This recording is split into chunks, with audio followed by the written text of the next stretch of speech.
Cześć, witam Was na kanale Captain Chocolate Cake. Wielki dzień! Wchodzimy do sklepu zoologicznego w celu zakupu ryby albo wybieramy ją przez internet. Na co zwrócić uwagę?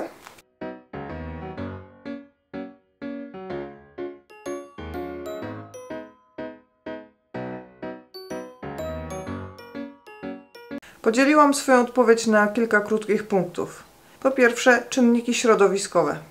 Jednym z ważniejszych, jeśli nie najważniejszym czynnikiem przy wyborze ryby jest to, w jakich jest warunkach trzymana, skąd ona pochodzi i jak była rozmnażana. Smutna prawda jest taka, że większość ryb, które są w sklepach zoologicznych, pochodzi z podrzędnych farm, które są tylko nastawione na zysk.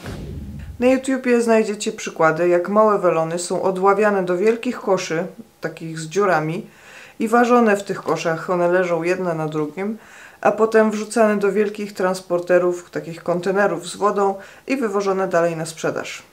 Przykro na to patrzeć, jak hodowcy obchodzą się z welonami jak z towarem. Wiadomo, że sytuacja zmienia się u ryb rasowych, lepszej jakości, które nie są już towarem, a raczej eksponatem i ich sprzedawcy obchodzą się z nimi o wiele lepiej. Takie ryby mają lepsze warunki, są hodowane w czystych, dużych zbiornikach i to też przekłada się na ostateczną cenę ryby. Wiem, że w Polsce bardzo trudno jest dostać ryby wyższej jakości, ale przynajmniej mamy wpływ na to, jaki sklep zoologiczny wybierzemy do zakupu naszego przyjaciela. Ważne, żeby to był sklep, któremu ufamy i spełnia kilka podstawowych kryteriów. Ja osobiście lubię odwiedzać zoologii na otwarcie, bo to daje mi pole do obserwacji ich codziennych rutyn, jakie panują w danym miejscu. Na przykład patrzę, czym karmią ryby.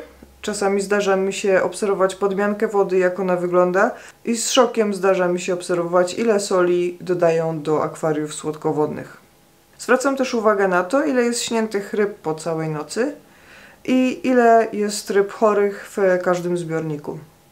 Takie z pozoru drobne obserwacje pozwolą nam wybrać najlepszy sklep w naszej okolicy.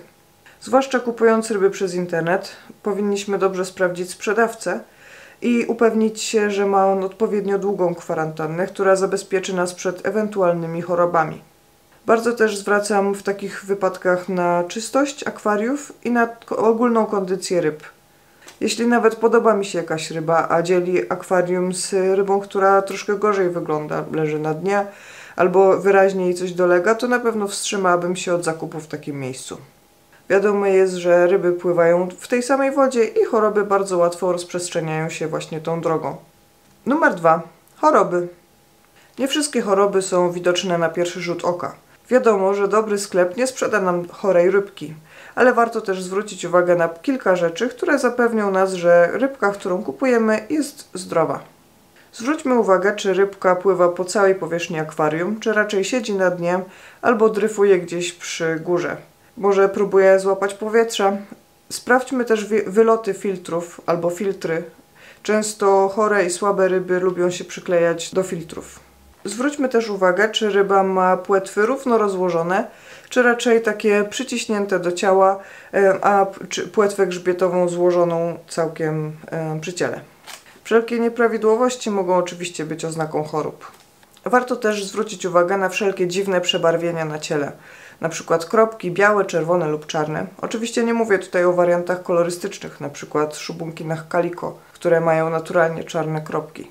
Sprawdźmy też, czy ryba pływa naturalnie, czy ten jej sposób poruszania się nam wydaje się właściwy, czy może raczej spróbuje jakby migać, czy strzepnąć z siebie jakąś niewidzialną substancję, albo też czy ociera się o przedmioty. To oczywiście może sugerować pasożyty. Sprawdźmy też, czy nie ma jakichś wyraźnych znaków uszkodzeń mechanicznych, na przykład poobrywanych łusek, poobijanych oczu, powyrywanych łusek, czy też jakichś widocznych ran. Warto też porównać rybkę z innymi rybami, które koło niej pływają, czy nie jest przesadnie chuda, albo czy nie ma bladego koloru. Numer 3. Preferencje wyglądowe. Nieważne, czy rybka będzie kosztowała 5 zł, 500 czy 5000. Najważniejsze oczywiście, żeby nam się podobała, bo to nasze oko ma cieszyć. Dobrze jest pójść do sklepu z jakimś nastawieniem, jaką rybę chcielibyśmy kupić, mniej więcej jaki powinna mieć kolor czy rasę. Ja osobiście bardzo zwracam uwagę na pyszczki, bo jak wiadomo bardzo dużo z nimi interaguję i chciałabym po prostu, żeby moja rybka miała ładny pyszczek. I dobrym przykładem tutaj jest Fanta, która prawdopodobnie nie wygrałaby żadnej wystawy, ale ma przepiękny pyszczek, który mnie po prostu urzekł. Ale też bardzo mi się podoba jej budowa ciała, dlatego że jest dosyć długa i szczupła jak na dziewczynkę, co od razu skłania mnie do przemyśleń, że prawdopodobnie nie będzie aż tak bardzo skompresowana, a co za tym idzie, jest mniejsza szansa, że będzie miała problemy z pęcherzem pławnym. Numer 4. Wybór rasy. Oczywiście bardzo ważny jest dobór obsady w naszym akwarium. I tym bardziej jest ważny, jeśli wybieramy rasy, które są bardzo mocno zmodyfikowane genetycznie. Na przykład bardzo mocno skompresowane, na przykład perłołuski, albo z jakimiś ograniczeniami wzroku typu teleskopy, niebowidy czy pyzatki. Najlepiej, żeby te ryby łączyć ze sobą pod względem niepełnosprawności. To oczywiście teoria. W praktyce najlepiej jest po prostu łączyć welony z welonami, a karasie ozdobne z karasiami ozdobnymi, szubunkinami itd. Jak już wiecie, nie polecam łączenia welonów z żadnym innym gatunkiem ryb, nawet zimnowodnych. Dobrze też wybierać rybki w zbliżonej do siebie wielkości. Jeśli zależy nam na rybach rasowych, najlepiej przed oglądaniem filmów, np. w internecie, zapoznać się ze wzorcem rasy i szukać ryb, które są najbardziej do niego zbliżone. Welony mogą żyć nawet 15 lat i w związku z tym tak bardzo kluczowe jest dobre wybranie naszego przyjaciela na lata. Przed zakupem musimy się upewnić, że mamy na niego odpowiednią ilość miejsca, odpowiedni sprzęt, podstawową wiedzę na temat, jakie są zapotrzebowania naszej ryby oraz odpowiedni dobór ich przyjaciół w akwarium. Każde zwierzę, czy to welon, czy pies, kot, to jest odpowiedzialność i dlatego też nie powinno się dawać ryb na prezenty, zwłaszcza teraz, kiedy już niedługo zbliżają się święta.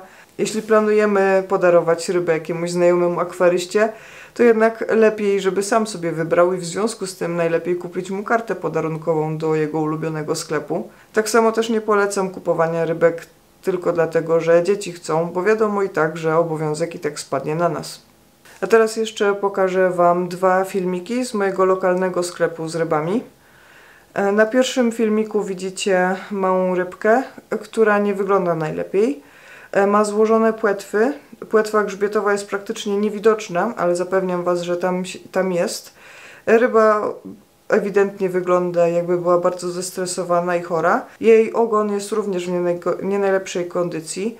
Ciężko jest stwierdzić na tym krótkim filmie, czy jest to po prostu wynik agresji, czy po prostu taka się urodziła. W tym samym akwarium obok niej pływają inne ryby, ale pływają to bardzo dużo powiedziane, bo praktycznie siedzą i chowają się za krzaczkiem. Wyglądają tak, jakby były bardzo zestresowane i nie wiadomo, ciężko jest ocenić na pierwszy rzut oka, czy chodzi o to, że są tam złe parametry wody, czy może trapi je jakaś choroba. Na pewno jednak żadnej z tych ryb nie polecałabym kupić, bo widać, że coś im wszystkim dolega. I możliwe, że to tylko stres, ale możliwe, że mogą przynieść do domu o wiele gorszą chorobę, która niedługo po przyniesieniu się rozwinie. To tyle na dziś. Dajcie mi znać w komentarzach, jaka była Wasza pierwsza welonka, którą kupiliście, a może dopiero planujecie. Jak Wam się podobało, jak zwykle łapki i płetwy w górę i do zobaczenia w następnym odcinku.